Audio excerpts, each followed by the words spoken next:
We got some good news. We got some bad news. Then we got some more good news and some more bad news. And then just some good news. Let's start with the bad news. The market tanked yesterday. The Fed wrecked the market. We got killed. We traded down to 37.67.75 this morning. That's the bad news. Good news is we're lightly green. More bad news. Triple D, not feeling well at all. Has got the COVID bug. He's out today. That's the bad news. Good news. Christian Fromhertz from Tribeca Trade Group is going to step up to the plate, and he is going to be the co-host on the show. More good news. Blu Putnam is coming on at 8:35 to talk about the Fed and when we're going to start to climb out of this mess. New producer, Aaron, roll the intro.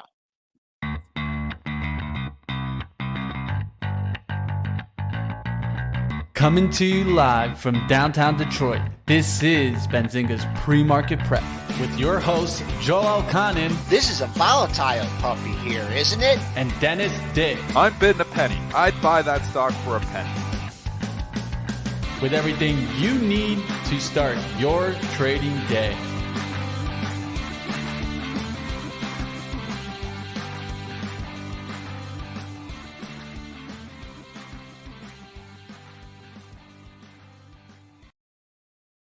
All right, folks, let's run it down. We're up half a handle at 06.75 pre-market high. How the heck did we get up to 38.33 pre-market low 37.66.75?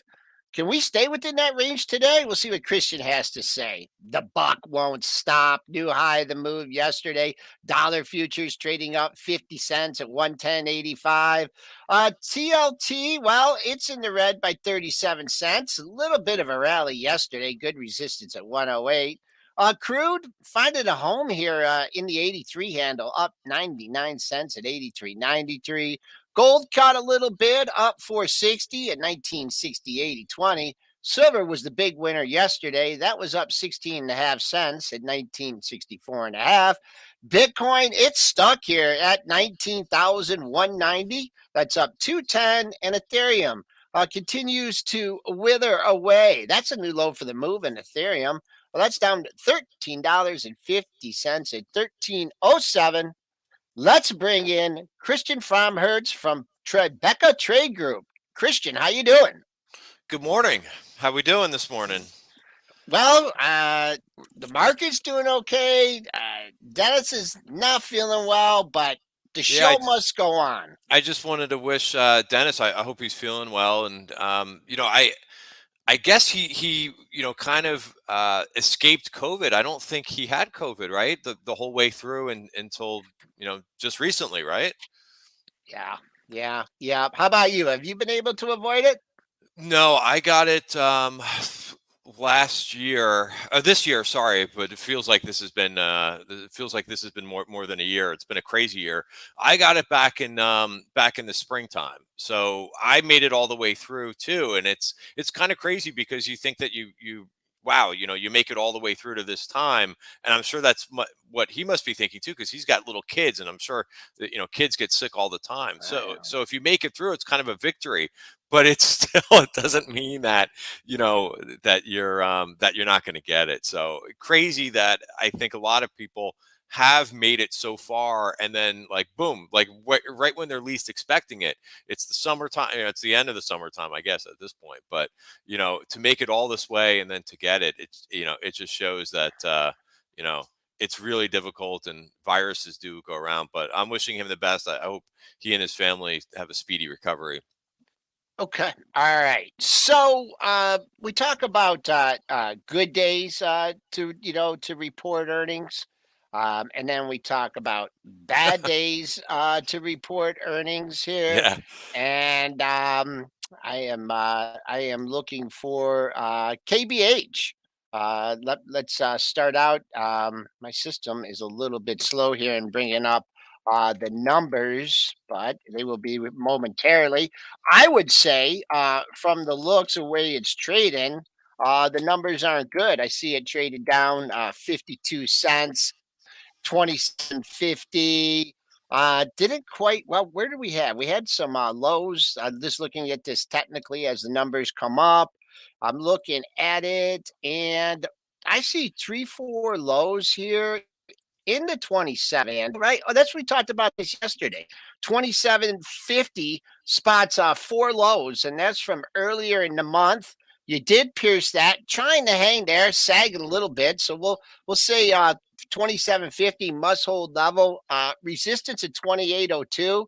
It did poke its head up at 28 a few times, but go ahead, give us your technical take, and I'll get the actual numbers from KB Homes. Yeah, sure. And I think, the commentary is interesting here too. And it's, KB Home and also Lennar reported. Lennar reported last night after the close, which, kind of got lost in everything else that was going on yesterday. But they reported, just a comment that I saw from KB Home. Although we experienced a shortfall in deliveries relative to our expectations due to extended build times and ongoing supply chain restraints, which will also impact our 2022 fourth quarter, our results demonstrate our larger scale. So, a little bit more. And then they mentioned also supply chain snags too, which is, I think Dennis talked, the other day about his personal situation with, I heard him talking about how he can't get a front door or something like that. But I think that's going around with, a lot of these builders where they're just hitting snags with, getting different things that they need. And it could be anything. A front, you kind of need a front door for a house from what I'm told. But I think it's interesting that the home builders I think are a pretty popular short at this point, right? We heard Powell and yesterday in his commentary, which I'm sure we're going to talk more about, but he was talking about how there's some weakness in the housing market. But these stocks have been holding up. You would think if you didn't look at a chart at all, that these things would be, breaking the lows and under, the worst performers for the market. And, they're certainly not stellar by any means, but they haven't taken out the June lows. And it will be There you go. interesting. It'll be interesting to see if it takes out, I guess this pivot here, which is around 27.73. Yeah. What do you think? I mean, that's the recent I range. mean, yeah, I mean it's the bottom of the range. I see a gap down here in the 26 handle. So I'm a kind of guy that is pays close attention to gaps and gap fills. I think something, and we're probably going to bring this up a lot today. Now that the September lows, see, I don't want to be. Everything is going to be in reference to the June lows, and I got some big Right. stocks. I got some big stocks that I filed that are below made new lows from the June lows. Mr. Softy and Google, Yeah. which I still call it. So So, technical, I'll call resistance at that. I see the numbers here. It was a beat. Not good enough. 286 versus 266. Slight miss on revenues. As you mentioned, the supply chain snag. So also, you should have got your mortgage yesterday, right? Higher interest rates are not helping the housing market. Let's go to the other housing stock. yeah. Go ahead. You got a comment on that? Yeah, I was just gonna say, like, so in light of the, what we know about housing and it's weaker, and although the housing starts that came out earlier in this week were not a disaster, but what do why do you think these stocks are holding in there so well? Do you think it's valuation? Because if you look Yeah. at Oh, yeah. Lennar, Yep. the PE is like a 5. So that could be part of why these things are holding in there and not seeing they're not volatile right now. So Low and I think PE value, yeah, number the one. PE I think on KB Home, I'm chuckling because I can't believe these numbers, but the PE is a 3. Mhm. That's it. Not a 30. It's a 3. One thing I mentioned, over the years, the pandemic just kind of changed things, and it changed it where people want their homes. Now, I think these guys had a lot of building to do, and I think that they stacked their inventory. I mean, they can't get some of the inventory, but I still think they have orders on the books. And I think that need a new stock of housing in this country. I mean, the families, the big colonials are just I don't think they just are as needed as much. So I think homes became very important during the pandemic, and just people have to afford them now. Lennar had a beat 516 versus 491. Slight miss on the revenues, 8.93 versus 9.03. So a mixed report out of Lennar. They slammed it to 75. Nothing there for you on the dailies. I was looking a little bit lower at the 70, 73 and a half area. But nice bounce back up 21 cents. You always want to see, something stay in the green, right? On a day Right. like this.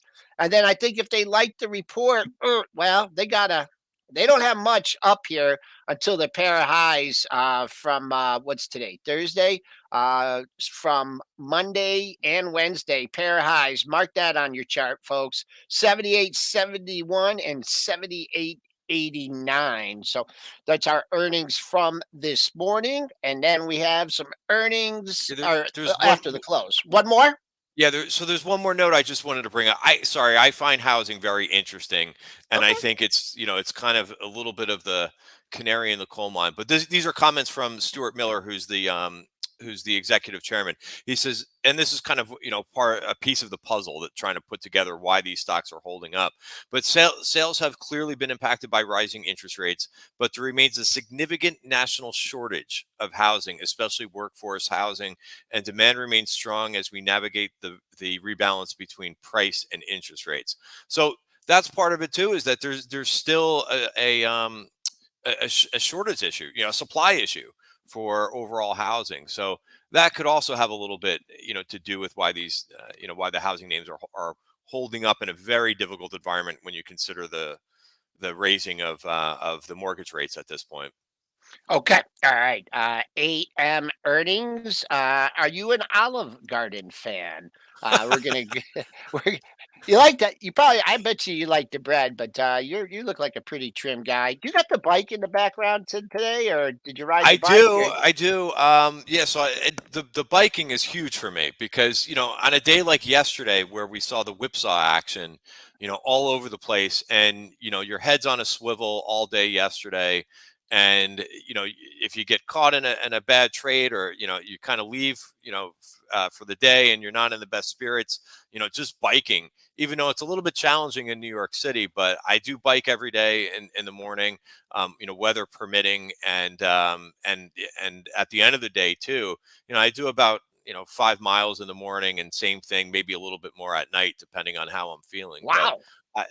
I love to bike in the city. It's the best.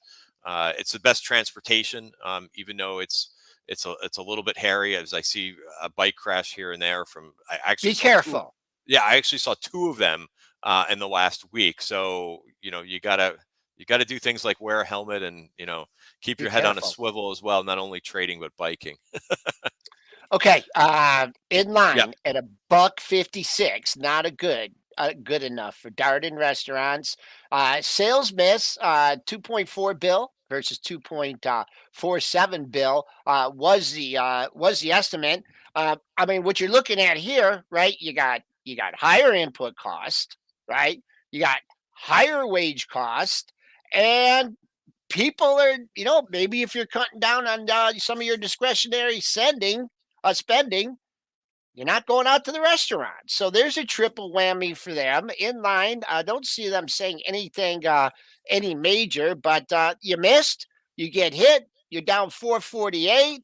I would have loved to whack it going through 128. Look at all those lows at 128. So that means on a rebound here, I look at 128. What was the low from yesterday? Ooh, the low from yesterday was way up there. But if they want to take this up, first things first, they're, old support, new resistance. If they just try and do a crazy, wild reversal on this one, which I'm not expecting, 130, 120 would be the gap fill. And for me, I don't see a daily low down here. Maybe you could find something for our traders and investors, but below 127, next daily low I see is 123.03. We're ripping north here. I don't know what's going on, but we are up 9.5 handles here. So what a range. That 38.33 doesn't look safe to me. What do you have for me on DRI?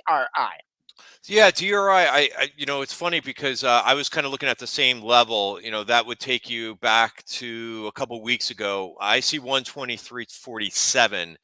That's a big area for volume at price that we could possibly revisit down to. So this will be an interesting one to watch today, because if you look at some of these restaurant stocks, they've been holding up extremely well. And if this kind of holds in there and possibly reverses, it just shows you, I think that, and you could come up with your own theories about this, but the consumer is still spending on things like this. And it's not only like, so Darden coming into today is above what, the 200-day moving average. Yeah, above the 50 and above the 200-day moving average. Remarkable, how well some of these restaurant stocks have been holding up. My favorite in the space, which I was looking at yesterday, is Wingstop, which is also, a little bit of a play on football season. But I'll tell you, this group has been doing very well. Do you like Chipotle? Because Chipotle's been doing well too. What a beast. What a Yeah. beast. Yeah. Look at that. Trading up near all-time high. I mean, what Ugly, the heck? ugly, yeah, Yeah. ugly reversal candle yesterday, but everything had a reversal Do you candle. mess with these high price stocks at all? I mean, for liquidity and whatnot. I mean, that's another thing. I don't know when they're due to report again, but another reason why I couldn't have a long term, or I wouldn't be trying to pick a top in this thing is, they're going, oh, 10-for-1 split or something like that. Yeah. It's always something that's possible. Chipotle, as strong as it has been, it is a really tough name to trade. And, the liquidity, which we could talk about too, we could touch upon from yesterday, which I thought was horrible. But, even in a normal market, the liquidity is really difficult. The stock alone, forget about the options. The options are ridiculous. If anyone's Yeah, ever tried to trade Chipotle options, it's insane. But it's one of those stocks that, you, in my opinion, like, it's very hard to take any type of meaningful position, because you get trapped in it, because of the liquidity is, even when it's moving up, it's very difficult to get a fill or a price target off of it. And what's also really fun about these option guys is they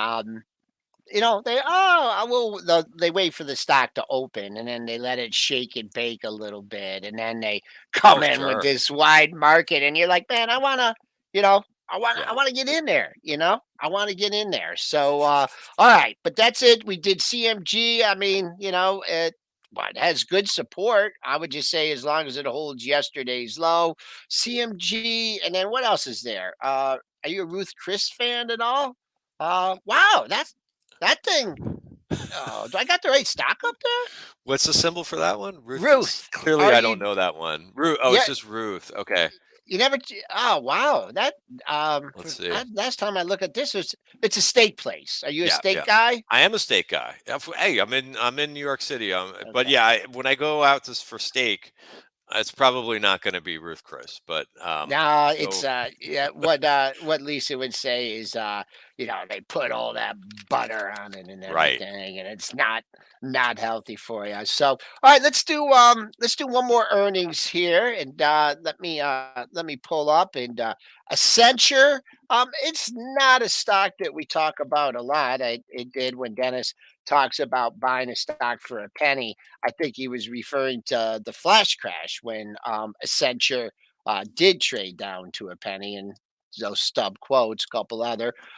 There's the chart, trading up 8 cents. I'm looking at the report. EPS beat of 3 pennies, 257 versus 260. Sales, just a smidgen of a sales beat. They approved 3 billion of additional shares repurchase activity. Guidance not that great. I see lower Q1 sales guidance, so that's not so. An okay report. 19,000 shares have traded. What do you got for me on this one? Tough one. I mean, Accenture, I think, we can kind of talk about some of these companies, that are the big tech names. And, this is one that isn't, the one like a FANG stock, but it's still kind of in that category. It's tech, it's consulting, it's software, but it looks like so many other charts, and it's in kind of the wheelhouse of, I like to say, oh, it's a good company, but the stock just looks horrible, right? Two different things, right? Between, hey, how a company is, and how they're doing, and whether or not they're a good or bad company, but completely different than how the stock is behaving. And the stock has been behaving Yeah, horrible. very, very poorly. And it looks like a ton of other tech stocks right now. Tech software, they look, many of these companies look the same. It actually reminds me a little bit of the Adobe chart before Adobe Oh, announced that acquisition. Figma, I think it is who they're acquiring, yeah, but yeah, they yeah. just, they're in downtrends. um Very, very difficult, and you don't see anything kind of changing in their report, which I think for some of these names, some of these big tech names that are in downtrends, you're going to have to see a really strong earnings report or some other catalyst to take these things out of their downtrend and kind of change the tune. But for now, it is what it is. It's a downtrend. Yeah, I'll just give you when I go to these situations, I just look for the next monthly low. And the next monthly low that comes in at 244.44. Of Rough. course, you can Yeah. find some intermediate levels in between there. But big red candle. And then on the other hand, what I try and also identify is, where would I buy this thing on strength, right? And I don't know if you're going to see 275 today, but you got a pair of highs. 494. That was the high yesterday, 274.94. Your high on Wednesday, that came in at 275.34. So if you're not trying to buy on weakness, you want to buy on strength, I'll look at 275.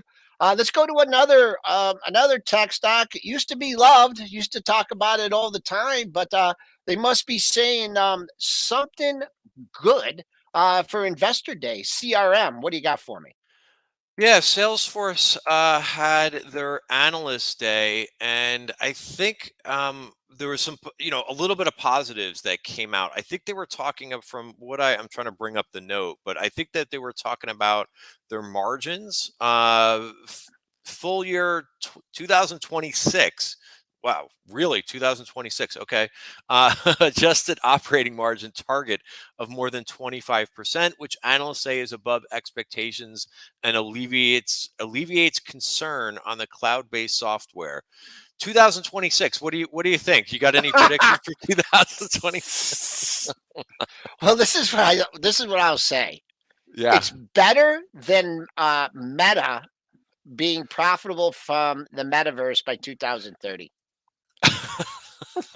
Is that really what they said? 2000. Yeah, yeah. See, that goes, right for me in one ear and out the other. When I hear like, I mean, how? Come on, how can you even say something like that? Like, For we. me, that goes out of one account, and I didn't have it. I didn't have it. I mean, now we're just leading into this. Yeah. When you talk about the June lows here, Christian. I mean, Mister Softy Well, took it out June low. you know what's interesting here too is because you already said it a couple times, but our eyes are already looking at the June lows for Yeah, the indices, right? We're just kind of gravitating there as by chance the next support. But so many of these companies, Salesforce, right? And you've got the Salesforce. Do you have the Salesforce daily chart up there? But you know what? I skimmed over that. There it yeah, is. it's okay. But look at this. It's again, it just shows you like the way that I'm categorizing stocks right now: relative strength, relative weakness, and of course, as hard as this market has been, I certainly don't want to be long any names that are exhibiting relative weakness. But this has already taken out the June lows, so Yeah. very, very difficult. I would especially, wait for the lows of June to be retaken if I were to even think about a long here. But again, it's just, it's one of those things where you're just kind of shaking your head. Salesforce, what a benchmark name, and that's already through, and through those June lows, and making new lows. So yeah, I mean, maybe it kind of sticks for today, this Mm. 150 level, but I just, I can't believe some of these names have just, gone through those lows no problem. Yeah, and, do you ever hear us talk about overhead supply, All the on this time. show? Yeah, I mean, Yeah, I mean, absolutely. it's not just us. I mean, it's Wall Street. You got a lot of people that, 150 to 165. Yeah. Oh, bad CPI data, right? Right back down, new low of the move. So, right now, monthlies here, and also some of this stuff is getting back down to COVID lows. Next monthly low, you guys don't even want to hear this. Cover your ears if you're long Yeah. this. April of 220, your low was 130.04. Better, I got a better number that might come into play today. And that's coming in on the upside for traders. And once again, I don't know if they just put these double tops in here to make it easy for me to recognize. But 53.30 is was the high yesterday. Then you got another high at 53.54. So if the bulls really want to take this up today, do some damage, fill that gap up to 154.31. First things first, let's get through that 153.50 area. Spoo's still staying green, but they're moving, man. They're chopping around up six handles at 12 and a quarter. I'm kind of on days like this, we can talk about the earnings, we can talk about the Fed. You don't get as much talk about analyst ratings, but we did today. And did you have one you would like to? I got one that I'm going to talk about. Do you have one that you would like to cover? When we look at the analyst upgrades and downgrades list, what I'm what I'm seeing is I see like two or three upgrades. Um, Today it's not that bad in turn. I'm trying to come up with something positive here, but I do see more downgrades again. I'm trying to come up with something positive. But it's kind of been like this over the last few weeks where there's like very little analyst upgrades and analyst upgrades, and it's just a lot more downgrades. And the initiations are kind of mixed. I have one that is not on your radar. So here's a positive for you. All right. Okay. Um, Now this is one that you may not be familiar with, but I Okay. find has been showing all kinds of relative strength. Right. So this is Constellation Energy, CEG. Right. They are play. This was holding up Oh, extremely well because they're one of these companies that is doing some nuclear, some hydro, wind, solar, right? So they're kind of their power generation, not exactly like a little bit of a different name than a utility. It's kind of a sexy utility, right? Their power generation, and they're in that niche of getting into some nuclear energy. They had a headline the other day saying that they're what they're doing on the nuclear side, they were at full capacity over the summer. And Guggenheim, who has a buy rating on them, upped their price target from $92 to 121. Now you look at this chart, which oh, you the have it on cost. you have it on Yeah. your screen, right? You're like, hey, this market must be doing pretty well. Look at the CEG in an uptrend. When it does kind of come in a little bit, the dips get bought. But since this name reported good earnings, it's been up and away. Yeah, I mean, these are the kind of charts where you got a seller, right? Just about they probably are targeting 90, right? Because they don't want to show the huge offer at 90, but they got the little algo, and once it gets over 90, they pip, take out the bid. So you got a 90.18 high from 2 days ago, 90.09 yesterday. Bouncing off the low, so good support at the pair of lows at 87.40. What I try and do when I'm tracking stocks like this is what's the all time closing high? What's the best mark that Christian Farmhertz got on his long position? I don't know if you're long it, but that was 89.36. So that's what I'm keeping. I'm keeping in my mind today. It's definitely a number that's been traded through on more than one occasion. So you can't put a bunch of stars on it, but 89.36 and then 89.18. So, or 90.18 is the actual all-time high for a new stock here. Did it reorg or something? Because I see this saying this has been straight up since it IPO'd. Or was Yeah, it like another it's very stock? And strong. yeah. I think somebody was mentioning to me the other day that they thought CEG was a symbol for another company. It could have been. Yeah, Yeah. they may have, right? It's ringing a bell for you, I think, Yeah. too. Yeah. But yeah, Uh, this is new. Yeah, this is a newer company, I think. But yeah, I mean, it's been this trend in this thing has been strong. See, I told you I'd find something positive that I we got would something positive too. Let's just Okay, what be do you got? we got to be positive here. And my positivity comes out of UBS, and they upgrade Lilly, uh, Eli Lilly, and they upgraded and they got a $363 price target on it.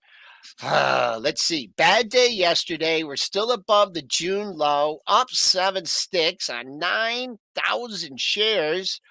Oh, I'd have to take first things first. If I had this, or I was looking to fade the upgrade or take profits, let's see what happens at 306.52 for you, Lilly traders. That was your 3 day high.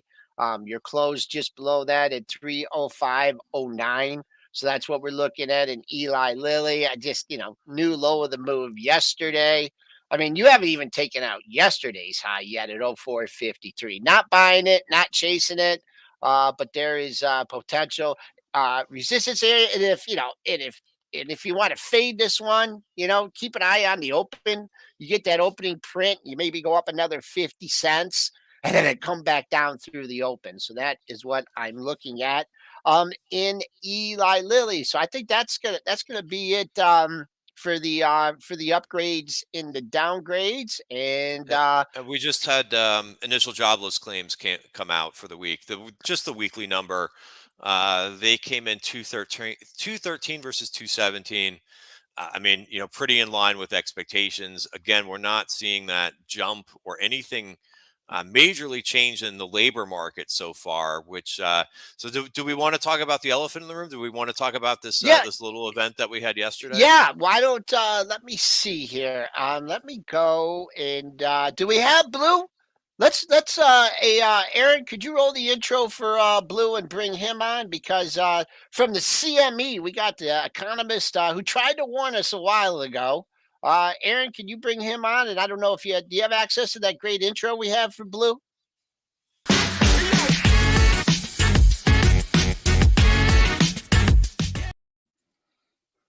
My man Blue.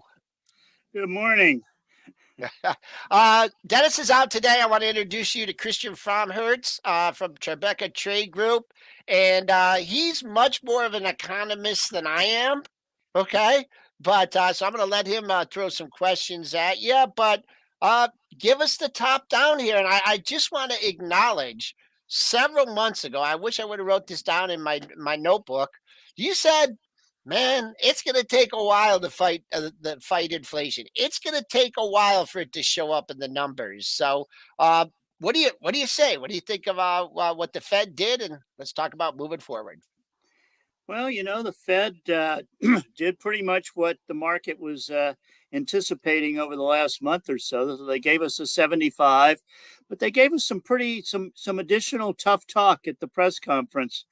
And so I think that's what's really got the market over the last couple of months. The federal funds futures has increased where they think the peak rate might turn out to be. It was actually below 4% a couple of months ago. Now it's more closer to 4.5 or so. So, we got a tough talking Fed on our hands. Okay. All right. And I sent you that note earlier about the school lunches, and you didn't find much into that No. maybe any kind of seasonal things that that could help us out moving forward. I don't know about seasonal things, but the Fed is going to be very focused on what the data is going to be in early next year. I mean, that's when, there's no big deal about a 75 basis points now in the next 75. But what really happens in early 2023 is they got to decide whether they top out, in the low fours or whether they're going to go to 5 or 6%. And that's going to depend on where the data is then. We get a lot of data between now and then.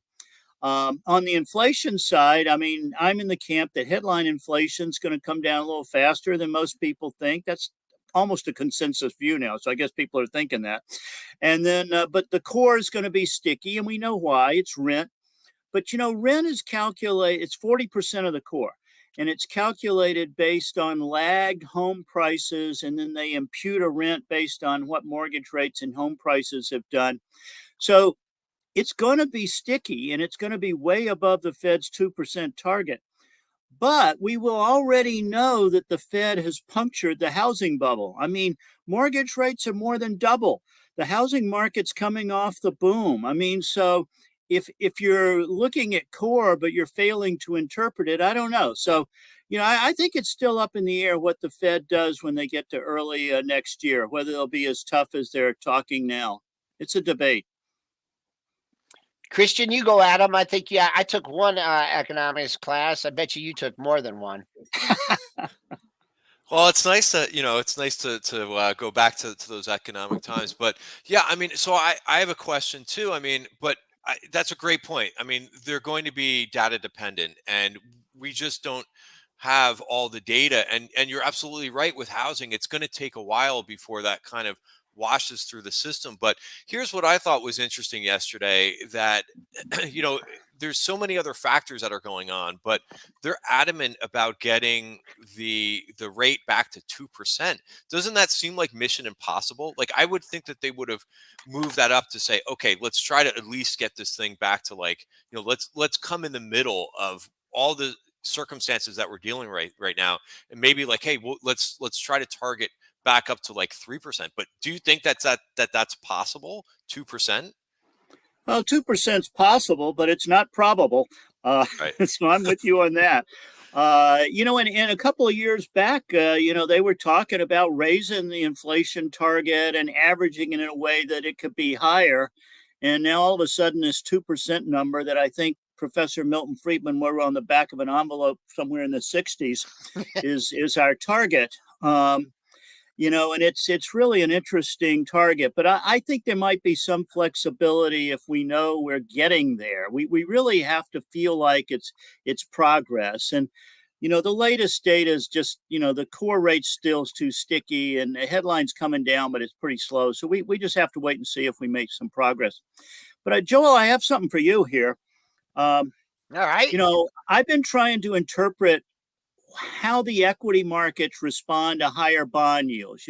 We call it a hurdle rate or whatever, but bonds are competitors to equities, and 3.5 on the 10-year is a pretty competitive rate now. But I've looked at the equity markets and the where we are year to date and so forth, and I got to tell you, it's mostly reacting to the higher bond yields and not yet reacting much to fears of recession. There's a little bit in there, and I know the pundits talk about it a lot. But when I do the math, most of the equity sell-off is the inverse of what's happened to bond yields, and it's not really factoring in what a recession might look like in 2023. 23, yeah. And I mean, we get to that point. I mean, once again, though, I look at what's the unemployment? How can you have a good full-blown recession without, much higher unemployment? Well, you can't, and that'll be an interesting thing for the NBER, the National Bureau of Economic Research, has this committee of really well-known economists that meet and decide whether we've had a recession. It's always backward looking. But, we might get 3 quarters of negative GDP. I mean, this third quarter, when we get all the data in September, it could easily go to, minus 0.2 or 3, nothing big or anything. And then at the same time, the unemployment rate's under 4%, which has only happened 12% of the time in the last 60 years. So obviously not a recession on the labor market. And you get that confusing data because, like you were talking about, the weekly unemployment claims, they are really low. Companies don't want to lay off workers because they're having trouble keeping them, and they're having trouble finding them, particularly in the leisure and hospitality sector.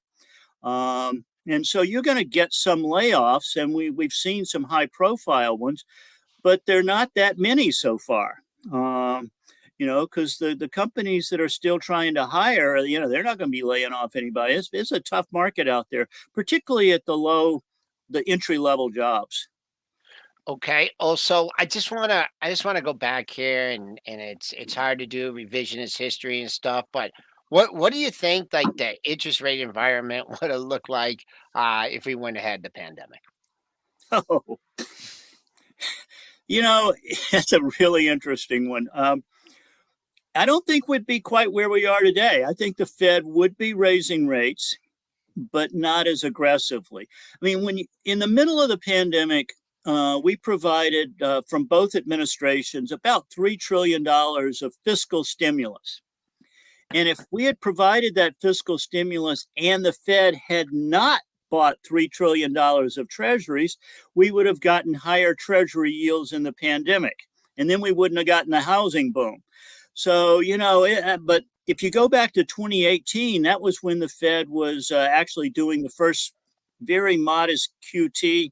It was raising rates. And then when the equity swooned, the Fed's backed off. Uh, I think the Federal Reserve would have been raising rates if we hadn't had a pandemic, but nothing like what they're doing now. And we wouldn't have had the inflation we have now because we wouldn't have had the 3 trillion of stimulus. Yeah, and go ahead, Christian. Well, yeah, one thing I was just going to mention, I mean, it's a really interesting point, and the whole dynamics right now of what the Fed is dealing with, so you bring up a great point about the job market, and exactly like what we've seen so far in terms of layoffs. Like Goldman, announced, I think it was last week or the week before, but you got to go back to pre-pandemic to realize like that's what Goldman would do every year is they would cut a certain amount, like, so it's very regular, but we just haven't been exposed to it the last couple of years because companies did want to retain their workers because of the uncertain environment. But Goldman is basically just going back to what their normal course of business is, which is to lay off workers every year. They lay off like the bottom 5-10% depending on the year, depending on like their market circumstances. There's less IPOs right now, so of course they're going to lay off more in those business segments that are underperformers right now. But it's really just the normal course of business. We might see that change in the next couple months, but it's been, to your point, it's been a super tight labor market. Nothing has changed with these weekly numbers that are coming out in terms of jobless claims. So very interesting. Yes, and a lot of people, I think incorrectly, but a lot of people use the labor market to forecast inflation.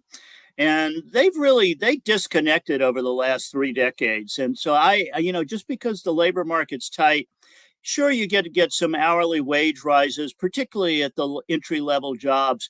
But I don't think the labor market is much of a cause of inflation. I really look back at all that stimulus that occurred during the pandemic. And by the way, we're not doing that stimulus anymore, and the Fed's reversing course. So, we just have to let that impulse feed through. And, okay, it takes a couple of years, but it will go away. We're on the line with Blu Putnam. He's the chief economist over at my old stopping ground, the CME. Oil, we're getting a little relief in oil. We've seen that come back. It's been pesky and just really trying to find a home in the 80 handle. And I've looked at some of these commodities, and the crop reports were not good as far as available acreage. Where's the relief going to come from? Where are the components? What should we be looking at to say, man, they're making at least a little dent in that core inflation? Okay, well, the commodities, they're pretty much all off their peaks by 20% or more. Hmm. So that'll feed through it's already feeding through into headline inflation because oil prices are off and gasoline prices are back down. So that'll start feeding through. I thought you were going to ask me when the commodities would go back up. Look, when are the commodities going back up? But there are two things that have really been big headwinds for commodities, and it's the strength of the U.S. dollar and the weakness of the Chinese economy. So that Chinese economy is demand, and the dollar, most commodities are a dollar hedge, and so when the dollar is strong, you don't need to do that. And so, but the Fed is still leading the pack. So, the dollar strength is probably here with us for a while longer. The Chinese economy, I think we'll come back a decent amount in 2023. So we'll get some lift for commodities.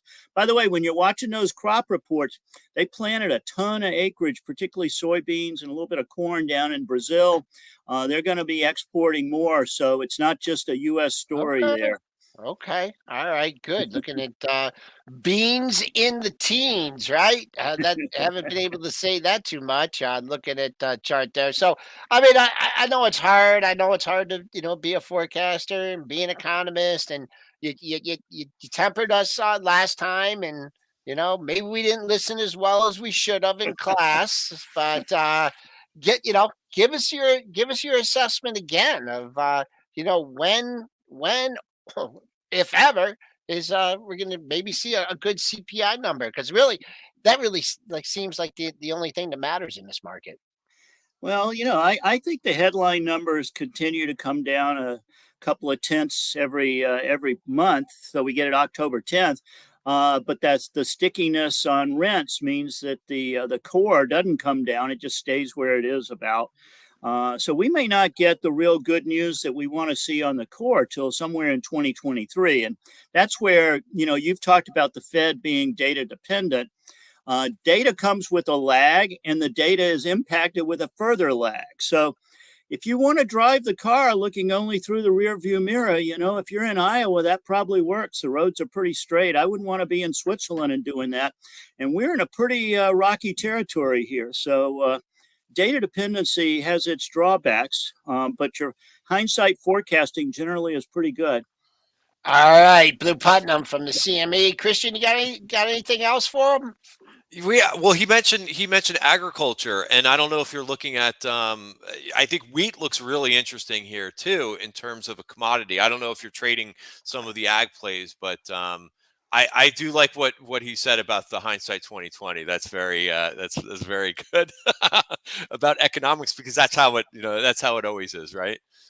Yeah. All right. Well, we're Blue. We're going to let you go. Thank you very, very much for coming on. It's always great insight, and we'll try and keep our head above water until next time.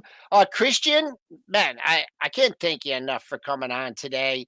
Just your insight into the markets, and your voice, and I get to actually talk a lot on the show. What I hope Triple D's not listening. He knows that.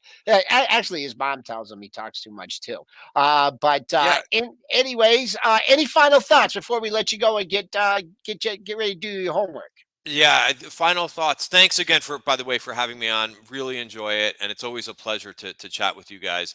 But yeah, final thoughts. I would say, you know, watch just the price to me is very important, and you'll find that all of these things that we're talking about. It's a very complicated world right now. The employment, the housing, and so forth. Watch what's going on in terms of the price and the trend of the S&P. Watch in terms of names, individual names. A lot of times the individual names will bottom before the indices. So these are all things to kind of keep an eye on as we're going along. Remember that September is playing out as it normally does, and especially in terms of a mid-year, midterm election year. It's always the weakest month of the year. So it's playing out right now. Start looking at the end of the year, paying attention to what names will bottom first and showing that relative strength. I think that's going to be most important. And then if you want two other things to watch, especially if if most of Benzinga clients are equity traders, the two things that you have to have on your charts at all times, or somewhere like the side of your screen, is what the US dollar is doing, which is Uh-huh. breaking out to all-time highs, and what, as Blue said, what interest rates are doing. Very, very important, because those are the two headwinds that you have right now, and that's been the two headwinds for all of 2022. So once those things also begin to turn, you might see that effect starting to turn as well in equities. But there's been no mistake about what yields have been doing for the last 2 months. They've just been going higher in a straight line. That needs to change. So that's a couple comments, but I wish you guys a great trading day ahead. And thanks again, Joel. All right, we'll drag you up, and once again to do this. So thank you very much, and Christian Farmhertz, Tribeca Trade Group, bringing his wisdom to the pre-market prep show. Thank you very much. All right, let's what else we got? We got some earnings after the close, and so let's take a look at them. I mean, I don't know what are you expecting out of FedEx, people, right? I mean, they came out, they told you it was going to be bad, right? Who was the company that came out? They said it was going to be bad, and then they said it was going to be worse. Wasn't that Walmart that did that? But anyways, couldn't even you took out the low of the move. The market didn't help it yesterday. And I mentioned this before. You don't see it too much on a monthly chart. But Can there you, is a hey Joel, can you share your chart again? oh, it's okay. Hey, thank you, producer Aaron. No problem. Boom, boom, boom. StreamYard, share link. You guys just don't want to see me. We're talking FedEx here. You can see this. Maybe if you own the stock, you probably don't want to see the chart, but there you go. You got a gap here on the monthly chart, so I'll just give that as a target here. On the downside, that gap goes back to June of 2020. Probably one of those rip roaring days on July 1st, but the gaps between 149.99 and 143.56. So get out there, maybe get out there at 150 if you're looking for a gap fill on that one. Uh, Also, if you're just looking for just a number to keep an eye on, as you do as stocks continues these kind of moves, is the low close of the move. And the low close of the move that came yesterday, 153 and a quarter, trading up 56 cents. Not much activity in the pre-market, so if you feel like you have to own it, see what happens at that close of 53 25. That's your lowest close going back, as I said, all the way since June of 2020. What else do we got? Also, after the close, Costco. Uh, Nice support here if you're looking to buy this on a dip. Don't know if you're going to see this lower 493 handle because it moves pretty well with the market. Already trading up 293, but I would keep an eye on that 493 area as possible support on a bad report, or if reversed today. On the upside, minor. Yesterday's highs way up there at 506.43. And that was a closing price, and as well as a high that you had on Monday. So I would get, if you get a pop here, I mean, it could pop $10. I don't know about today, but maybe off the report. Just keep a head on a swivel there at 506 point. Let's just call it 506.50.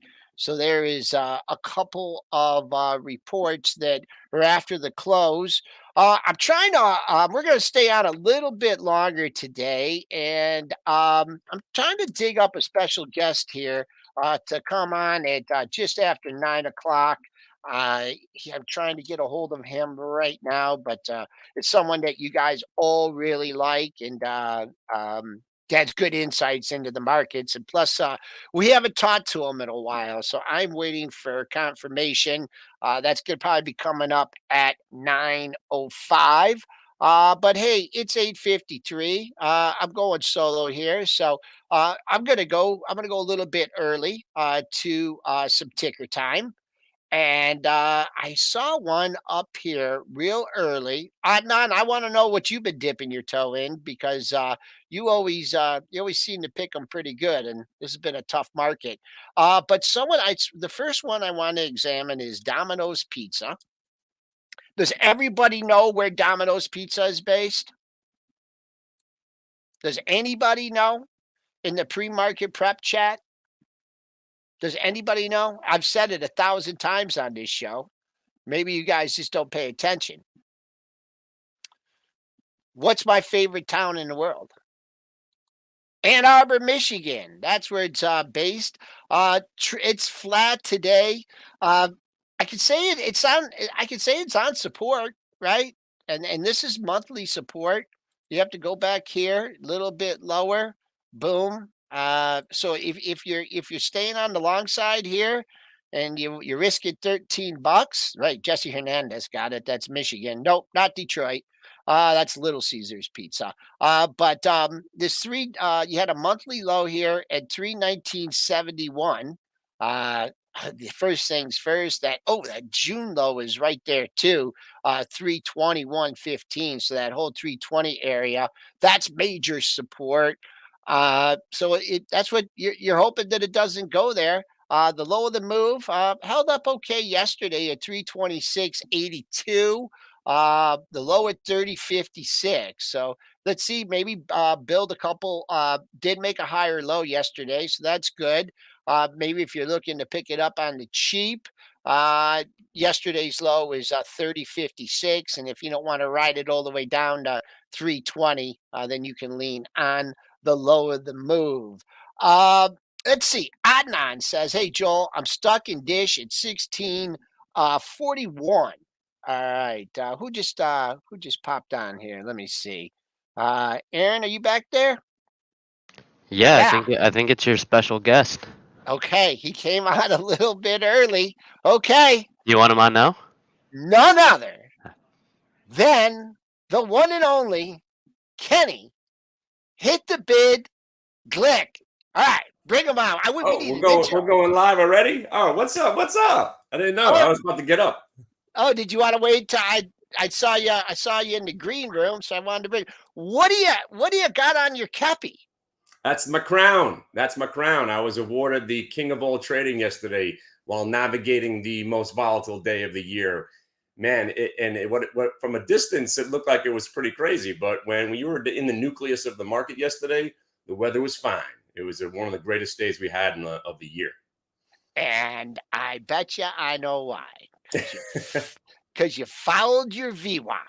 Oh yeah, oh yeah. I mean, I am just I'm a slave to it at this point. I have suspended my idea that I know anything about the stock market, and it was like a therapeutic moment for me. And I realized, you know what? I'm just going to let the market tell me what to do, and I'm not going to have any opinions whatsoever because my opinions stink. You don't want to know my opinion. But I've embarrassed the market, for about 18 months now. So I guess I was right about some stuff, but man, yesterday we were long after that massive chop, and we were long big. And once we started to roll over, I was like, listen, we're rolling over. I'm getting out of everything, and I think I might go short. And we stayed short right into the close. It was glorious. And That's it what was that all right on is the charts. that's the trick to be able to to turn, to take a long, turn it in, take the long, because there's always that regret, like, oh, why didn't I hold on to the long, and now I'm losing money on the short. But Right. it could be, hey, if it's good enough to sell a long, why not use it as a short? So what's on your radar for today, Kenny? Same thing. I'm watching the Qs. I'm watching volatility index. I got a couple of the KBH and Lennar reported earnings. Got a couple of worthless IPOs because my God, I have not seen more worthless IPOs brought to the market in any year. And I've been watching the market for 30 years. It's like they're trying to rob people. Oh wait, they are. I mean, these Chinese IPOs, they brought in a Chinese education company. Wait a minute. 2 years ago, didn't they say those companies were fake? And then they brought one out. Did you see some of these stocks? $20 to 2,000 back to $2. I mean, people are Which getting one? annihilated. Which But one's that? you had Jay-Z. You had, obviously, you guys know about HKD and AMTD. Oh, You have some jeez. absolute nightmares out there. But if you know how to trade these and you could short locate, wow. I mean, the utter destruction in some of these names, they haven't even been out for weeks and they've already had thousands of percent moves up, but most of them are crashes on the way back down. But I'm staying riveted to the market right now, the S&P, the Qs, and I'm just going to see if there's any stability because June 17th's bottom, or otherwise known as the Josh Brown bottom, I think it's in sight. I think we're going to head back It down is. there. Yeah. Yeah. And, we might be, flirting with that. And if we break that, the Qs could be looking at 250, a spot I didn't think we'd ever see again. But there's really not much support under that June low until 250 on the Qs. And then under 250, we're looking at 235. And then next thing you know, the whole pandemic bubble has been burst. Thank you, Goldman Sachs, for reminding us how we don't understand what bubbles are. And that's really why I've been short this whole time, because Goldman Sachs, if you guys Google Goldman Sachs, not a bubble, they spent over 8 months trying to convince us that the market wasn't in a bubble and that you needed to pile into the market on January 7th, 2022. Read the articles. They're hysterical. And now here Goldman Sachs is telling us it's going to get a lot worse. Oh, good for you. Thanks.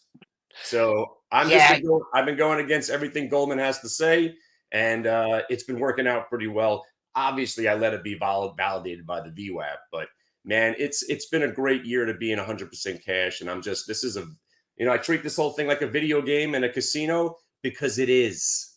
Right. Is there any positives you can see here in this market?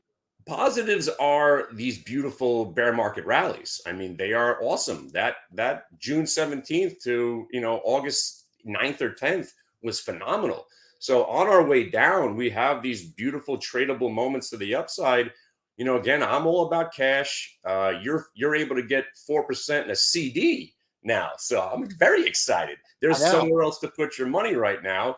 The government stepped away. Obviously, you've heard all this, diatribe already. The government's not supporting the stock market anymore, and you've got other places to put it. It's probably going to get worse before it gets better. But right now, trading is awesome.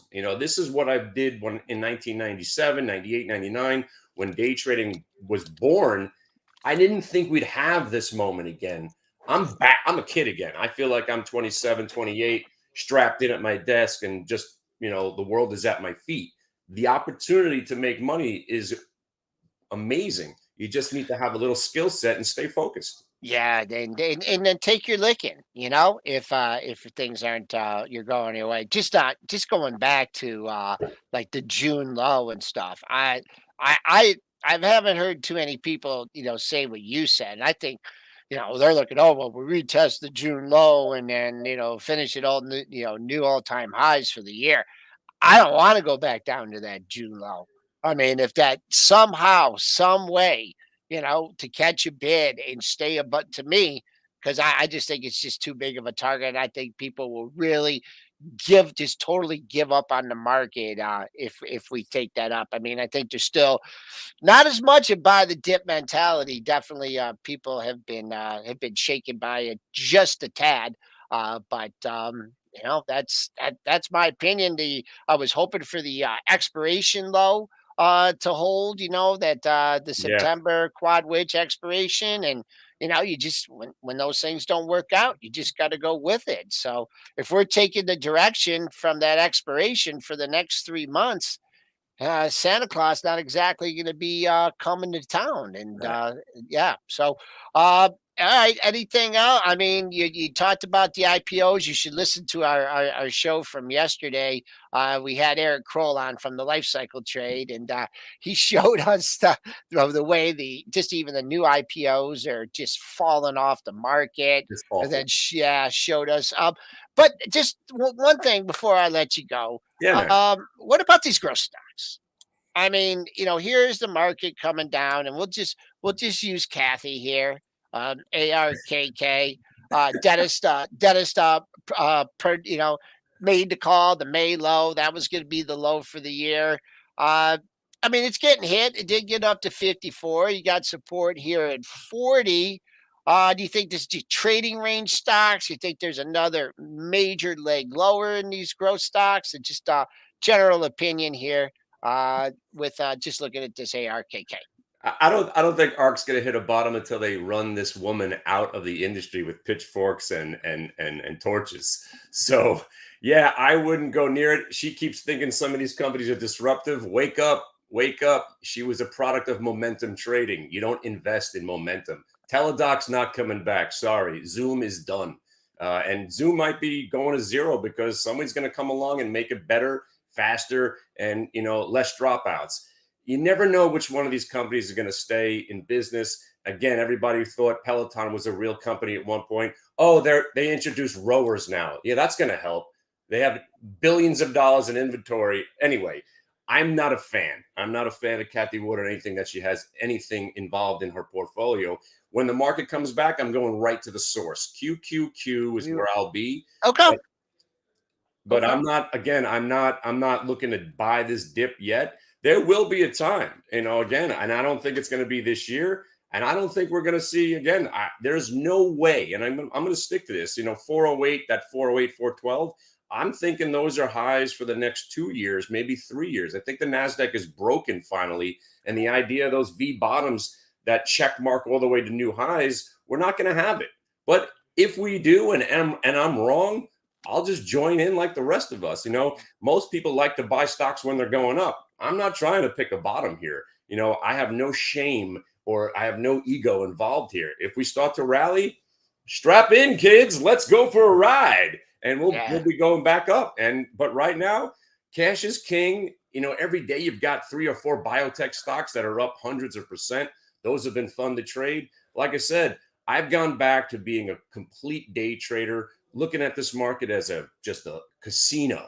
And when you look at it from that viewpoint and you're using volume weighted average price, you almost have the rigging of the casino. It's like I'm counting cards. I got only 3 numbers to choose from on the roulette wheel, and the oxygen's pumping in, and there's a free show, and this woman's pretending that she likes me, and I'm thinking that she might be looking for some cash. So, I'm having a good time, and I'm wearing a crown. So, all right, the king of the markets, Kenny Glick, king of Wall Street, joining us here on pre-market prep. I'm glad I dialed you up, and Triple D's out, not feeling well. So, oh man, yeah, we got to get him back. But we'll get you on again soon. Go out there, go get him, and as always, thanks for coming on. Thanks for coming on with the late notice, Kenny Glick. hell yeah, call me, man. If you're free tonight, give me a call. We're having that party on my website. All right. Okay. All right. All right. There Thanks we a lot, go. Joe. Okay. All right. Little distraction there, but let's get back to some ticker time here. And boom. The ticker time. Adnan says, "Hey Joel, I'm stuck in Dish at 1641. Thought on an exit for the day or the week." All right. Let's just nail this down. Let's take a look at Dish. Well, you're not too far underwater here at 1641. First things first, that is 16. First things first, you want to see today's low hold. Obviously after that kind of day, only trading out 7 cents. So I think if you take out this 16, with the vengeance and stay there, the first 5-10 minute bracket, I think it's time to hit the exit button. If you're looking for a rally and you're hoping to get out of this thing, you have 2 highs in the same area at 1675 and 1681. Sure doesn't feel like it has the gas to get there today. So I would lower my expectation for seeing those 2 levels today. I don't know. Maybe you get one big buyer come in. Maybe you could get a scratch on that at 1640, 1641. But bad day yesterday. Important that it holds support and gets back up. It gets back to 1680. I think it will 1675, 1680. I think it will at least pause there the first time. So that is taking a look at Dish. What else did I see here in the chat? I saw cake. That is same kind of formation. Bad day yesterday. We held the prior day's low. I guess we could get a little bit fancier with this one. And if you want to try to stay bullish this one, even though you know what they need to do? They just need to make their portions a lot smaller and still charge the same amount of money.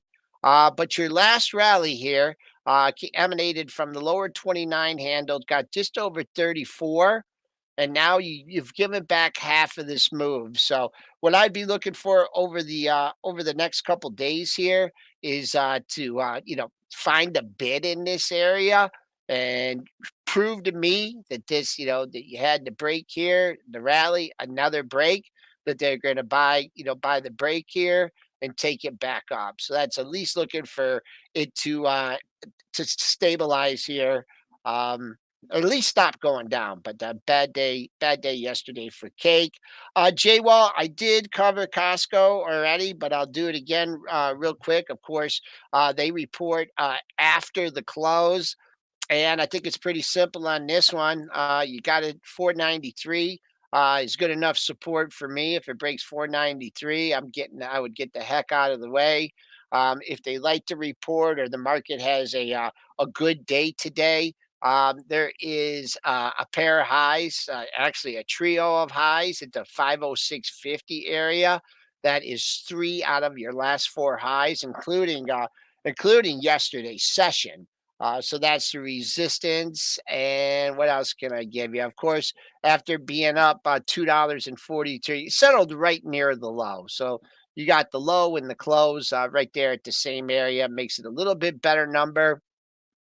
If you want to wiggle out ahead of the report, like I'm sure a lot of people do that have gotten caught in this downturn, the mark from Tuesday was 499.52.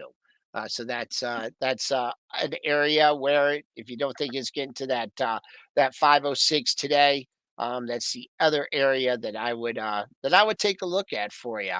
What else do we have? I'm going to go back up to the tickers, and what else do we have? Got the Costco. We did the cake. Let me scroll up here. We got a DXY trader being very active. I'd keep an eye on that high from yesterday in the future. That's up 1240. That's really the only thing I have. 111.58. It's trading up a dime right now. Man, it's so hard with three decimals. But keep an eye on that close, the close and the low. That was like that 110.22. If you're just trying to protect profits, that's like the highest low this thing has made, and I don't know how long. Roberto Wilco is asking about Yum C and then Nike. So let's go to Yum. I think that's Yum China Holdings. Quiet here. They must still be eating that Taco Bell, Pizza Hut, and Kentucky Fried Chicken over there in China. You have three lows, kind of in the same area. You did breach it a little bit yesterday. You're not getting away from it. 48.75 was the low from yesterday. You also had really nothing else in that area. So next stopping point on the downside would be 48.75. Flat on the session. Doesn't look like got a big rally going in here, but over the next couple days, I would look in a rally. 49.74, 49.89 was your close yesterday. So that was the mark. I'm sure a lot of people would like to see that. And that was evidenced by the trading action yesterday when you had a high at 49.74. Imagine RX is asking about Nike, shares of Nike, NKE. Oh, he mentioned not breaching 100. We breached 100. Bad day yesterday for Nike. Someone got it going with the downgrade a couple days ago. And then, you just had a bad market yesterday. 99 closed right near the low. You're trading up 99. What are you trading up? 77 cents at 100.56. I mean, you could think that that's the bottom. Wait, what was your low here? Your low in July was 99.53. So I'll make that a 3-star. And what you want to see is if someone really wants to own this stock. I think they report a little bit later. You're gonna, you get 100. Someone's gonna build some support. Buying it 100. It's gonna take a couple days. Doesn't look like we're, you may see it today the way the market's rolling over. But after that, what do you have for your next monthly low? I think if you cut through that enough and get enough closes off triple digits, below triple digits, you'll be looking at your August 2020 low. That comes in at 96.55. So there is a detailed look at Nike. Let me move over screens here to see if we got any other. Keith Smith is asking about Beyond Meat, and let's see.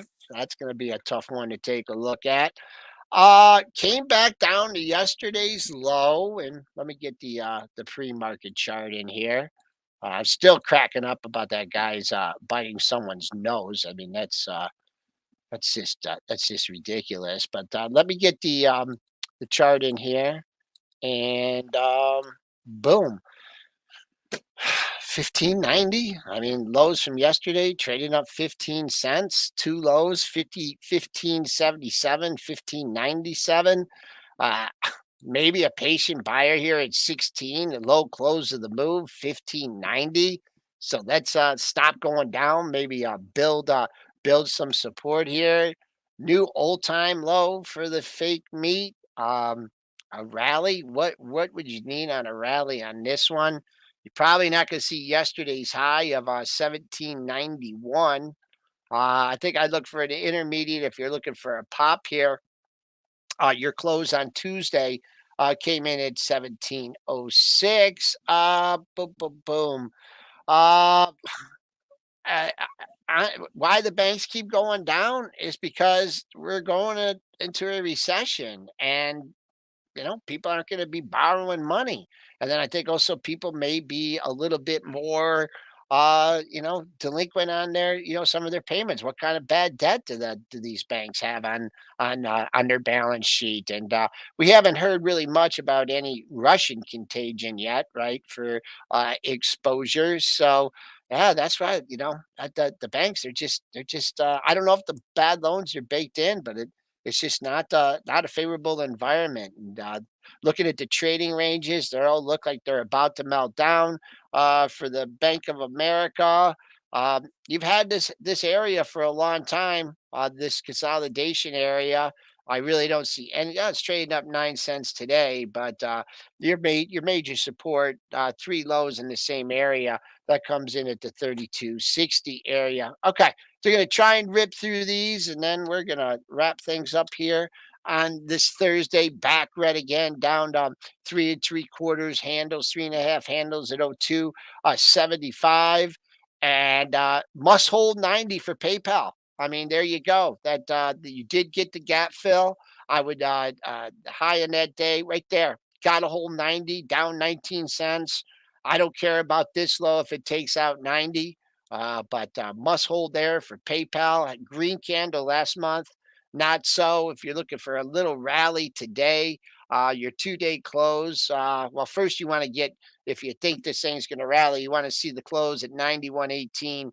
But then you got another daily close at 91.63. Johan asking about Tesla. Finally, a little chink in the armor, been holding up relative strength. This is the first big red candle you've had in quite some time. Keeping an eye on that low from yesterday, 300. Next good support level, if this really starts to roll over, doesn't come down until the lower 290 handle. And if you're looking for a pop here to sell in any kind of strength, 873, 308.73. That was the high in yesterday's session. For the SPY, it's the same with the SPOO. Man, you just got to hold the close. And we've already traded through it several thousand times. And now we're in the red going into the open. So new low for the move yesterday, new closing low for the move by a wide margin. So things are not looking well. And as far as daily support goes, I have nothing. I had it on my sheet. It was from July. There's nothing there until like 37.40. Let's see how that corresponds with the SPY. Yeah, there's a gap there. I don't really care about that. But I'm talking about this low right here. The next daily low, your July 14th low, that comes in at 371.04. So that's what I'm looking at for the SPY. Couple more here before I take a breath. Boom, boom, boom. Poshmark, I believe, is that stock. Bad day yesterday, up a couple pennies. Must hold area for this one comes in at 1360. I see two exact lows there. 1373 the low yesterday. Yeah, I think if you knock at that out, this is not a huge mover, but 1328. There's only one daily low there, and then you slip under to the $13 coming back on the upside. If you're looking to wiggle out here, yesterday's close would be a 1405. Not yesterday's close. What I'm looking at for the close in these stocks is the close from 2 days ago, and that comes in at 1405. So you may get a look at that on a rally, still holding a majority of the gains. DHR, they've already reported. We can just check these home builders real quick. DHR trading up 92 cents, but nowhere near yesterday's high. What's your close on this one? First resistance point I'd be looking at would be 74.37. And then this is important. Boy, these are tricky when they come down to these gap areas and they hold, and then eventually they don't hold. So looking leaning kind of heavy here on the chart. You can't really call any support in this if you get a sustained offer below 267. No support down to 260.90. Let's see, Jorge Foot Locker. I was wondering how old Foot Locker held up. That Nike news, huh? Didn't knock it down as much as you'd think, but hanging on here after the earnings gap up. It has been a pretty much a fade off the earnings for the gap. But right now, I'd be hanging my head on that 37.06. That is the low going back. That's your 6-day low.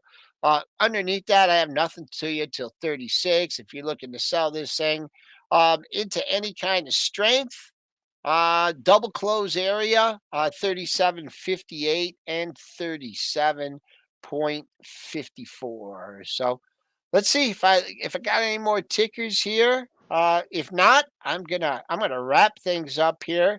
Let's all send good wishes to Triple D. Hope that he gets better real soon. Oh, my buddy BNZNB is asking about CSX. That will be our final stock of the day. CSX, the railroad, got to hold 29. I mean, there you are. And you close the low of the session, and you're not getting away from it. Closing low. Also, the 2-day low in that area. Yeah, I see the 28.90 low is, that's real close to it. But for the most part, I think you can get momentum down through 29. You could be looking at least, let's see here. I'll give you another low at 28.57.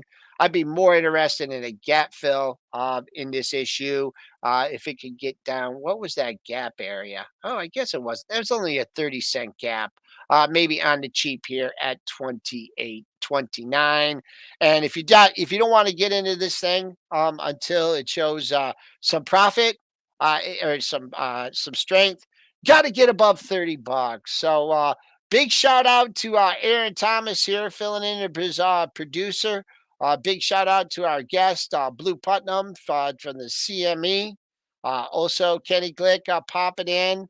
And boom, boom, boom. Let's see here. Who else did we? Oh, Christian. Got to thank Christian Fromheads for very aptly filling in for Triple D. Please like the video. And if you haven't already subscribed to Pre-Market Prep channel, please do that as soon as possible. Joel signing out. We'll be back on the premarketprep.com channel for At the Close. Join me then.